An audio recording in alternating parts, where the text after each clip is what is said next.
किसी ने बड़े कमाल की बात कही है कि लोग जिस हाल में मरने की दुआ करते हैं, मैंने उस हाल में जीने की कसम खाई है। मैं नहीं मानता। नमस्ते दोस्तों, मेरा नाम है आरजे कार्तिक। आपके लिए एक छोटी सी कहानी। एक बार एक 50 साल के सज्जन थे। उनको अपनी लाइफ से उदासी होने लगी। उनको लगता था कि लाइफ में ठीक नहीं चल रहा है, नेगेटिविटी की तरफ जा रहे थे, हल्का सा डिप्रेस्ड रहने लगे, उदास रहते थे, घर पर आकर के चिढ़ते थे बच्चों पर। अच्छी खासी कंपनी में बड़ी पोजीशन पर काम कर रहे थे, एम्प्लॉइज उनके अंडर में काम करते थे, बड़ी टीम थी, सब कुछ था उनके पास में, लेकिन फ्रस्ट्रेशन पता नहीं कहां से आ गई थी और उन्हें ऐसा लगने लगा था कि शायद वो डिप्रेशन की तरफ जा रहे हैं।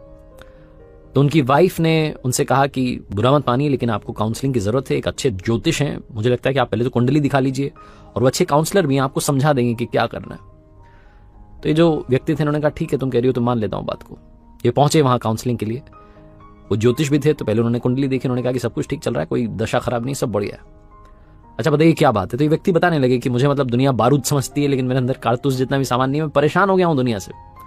Education loan, car loan, home loan, पता नहीं क्या क्या लाइफ में, बच्चों की टेंशन, ये वो, फ्रस्ट्रेट हो गया हूं मैं अपनी कंपनी में। मुझे लगता है कि मैं डिप्रेस्ड रहने लगा हूं, उदास रहने लगा हूं, बताइए मैं क्या करूं। वो जो काउंसलर थे, उन्होंने एक बहुत इंटरेस्टिंग चीज इनसे बोली कि एक काम कीजिए, आपने कौन से स्कूल से पढ़ाई की? तो उन्होंने बताया कि मेरी स्कूलिंग वहां से हुई। उन्होंने कहा वहां जाइए और जिस साल आपने 10th की थी उस 10th का रजिस्टर लेकर के आइए, उसके बाद मैं आपको बताता हूं क्या करना है। तो उनको लगा कि जाने माने काउंसलर हैं, बोल रहे हैं तो सही बता रहे होंगे, मेरे फायदे की बात होगी। तो ये पहुंचे स्कूल में, रजिस्टर तो ला नहीं सकते थे, तो फोटो क्लिक करके उसकी डेटा की आ गए। उन्होंने कहा चलिए मेरे पास वो डेटा आ गया सारे बच्चों का जो मेरे साथ में उस साल में पढ़े थे। काउंसलर ने कहा कि काम कीजिएगा, आप इनमें से जिस जिस को जानते हैं, जो आपका दोस्त था, क्लासमेट था, जो भी आप समझ पा रहे हैं इनमें से, जिस किसी के बारे में आपको थोड़ी याददाश्त थी कि हाँ ये मेरे साथ था, मेरी वाले सेक्शन में था, जाइए इनके बारे में पता करके लाइए क्या कर रहे हैं लोग इस वक्त, क्या जिंदगी जी रहे हैं।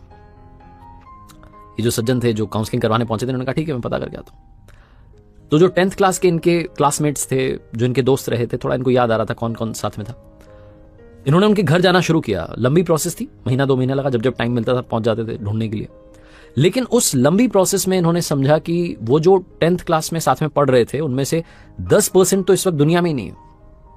50 के होते होते वो दुनिया छोड़ के चले गए। 5% ऐसे थे जिनका तलाक हो चुका है, सेपरेटेड हैं, जी रहे हैं। 5-7% ऐसे मिले जिन्होंने शादी की, तलाक हुआ, फिर शादी की, फिर तलाक हुआ, सेटल नहीं हो पा रहे थे लाइफ में, पर्सनल लाइफ में। कुछ ऐसे मिले जो नशे के आदी हो गए थे, एडिक्टेड थे और बात करने की हालत में मिले। इनको लगा पता नहीं क्या जी रहा है, कैसे जी रहा है।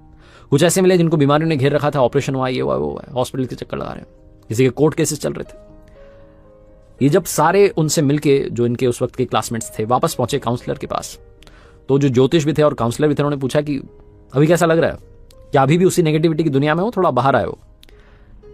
जो सज्जन थे, जो पहुंचे थे वहां काउंसलिंग कराने, उन्होंने कहा कि मैं अभी खुश हूं, मुझे ठीक लग रहा है, और आपका धन्यवाद कि आपने ये अनोखा तरीका निकाला मुझे ये समझाने का कि दुनिया में कितना गम है, मेरा वाला कितना कम है। मैं पता नहीं क्यों बेचैन हो रहा था और फ्रस्ट्रेटेड हो रहा था, उदास रहने लगा था। सब कुछ होते हुए मुझे लगता था शायद मेरी जिंदगी में ठीक नहीं चल रहा, लेकिन ना जाने कितने लोगों से मैं अच्छी जिंदगी जी रहा हूं। आपका थैंक यू। छोटी सी कहानी है, लेकिन हमें सिखाती है, समझाती है कि जिंदगी में बहुत सारे ऐसे लोग हैं जो बुरे हाल में जी रहे हैं, लेकिन जी रहे हैं। उन्होंने जिंदगी में गिव अप नहीं किया। लाइफ में कभी भी गिव अप मत कीजिए। ये मत सोचिए कि नेगेटिविटी ने मुझे घेर लिया है। ये सोचिए कि आज के दिन में क्या अच्छा हुआ जिसको मैं चेरिश कर सकता हूं, खुश रह सकता हूं, अपनों को खुश रख सकता हूं। ये जो अच्छी बातें अगर आप ढूंढना शुरू करेंगे अपने दिन भर में, कोई ना कोई एक सेकंड, 1 मिनट तो ऐसा आया होगा जब आप मुस्कुराए होंगे। उस मुस्कुराने वाले पल को याद करेंगे तो शायद आप नेगेटिविटी से दूर रहेंगे। बस यही मैं आपसे कहना चाहता हूं।